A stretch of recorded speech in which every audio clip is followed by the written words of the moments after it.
کتنے پیالے پانی۔ اکبر بادشاہ کے دربار میں کئی وزیر تھے، ان میں ایک بربل بھی تھے جو بہت عقل مند تھے۔ ان کی عقل مندی کے کئی قصے مشہور ہیں۔ بادشاہ انہیں آزمانے کے لیے اکثر عجیب عجیب سوال کرتے۔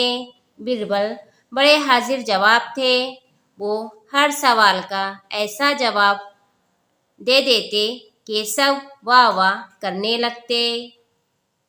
ایک دن بادشاہ اپنے باغ میں حوض کے کنارے بیٹھے تھے۔ حوض میں رنگ برنگی مچھلیاں تیر رہی تھیں۔ بادشاہ کو بڑا مزہ آ رہا تھا۔ بادشاہ کے ساتھ ان کے بہت سے وزیر بھی مچھلیوں کے تیرنے کا تماشا دیکھ رہے تھے۔ اچانک بادشاہ کو مذاق سوجا۔ انہوں نے وزیروں سے کہا، اگر کوئی یہ بتا دے کہ اس حوض میں کتنے پیالے پانی ہے تو اسے ہم 1000 اشرفیہ انعام میں دیں گے۔ وزیر ایک دوسرے کا منہ تکنے لگے، کیا جواب دے؟ اتنے بڑے حوض کے پانی کو کس پیالے سے ناپا جائے؟ ایسا پیالہ کہاں ملے گا؟ بادشاہ نے وزیروں پر نظر ڈالی۔ سب نظریں جھکائے خاموش کھڑے تھے۔ ایک طرف بربل بھی کھڑے نظر آئے۔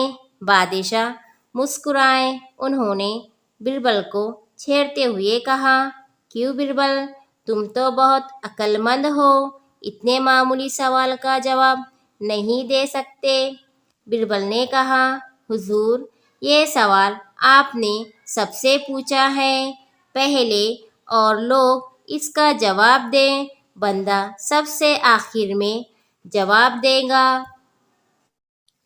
ایک وزیر نے کہا، بربل، ہم سب کی طرف سے آپ ہی اس سوال کا جواب دیجیے۔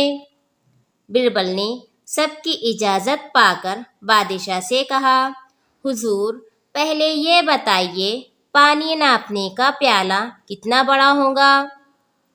بادشاہ نے کہا، آپ جتنا بڑا پیالہ لینا چاہے لے لیجیے۔ بربل نے جواب دیا، پھر جواب سنیے حضور، اگر پیالہ آدھے حوض کے برابر ہوگا تو حوض میں 2 پیالے پانی ہیں، اگر چوتھائی ہوگا تو 4 پیالے، اگر پیالہ حوض کا 1000واں حصہ ہوگا تو 1000 پیالے پانی ہوگا۔ آپ چاہے تو پیالہ منگوا کر پانی ناپ سکتے ہیں۔ بربل کا جواب سن کر بادشاہ لاجواب ہو گئے اور ان کو 1000 اشرفیہ انعام میں دی۔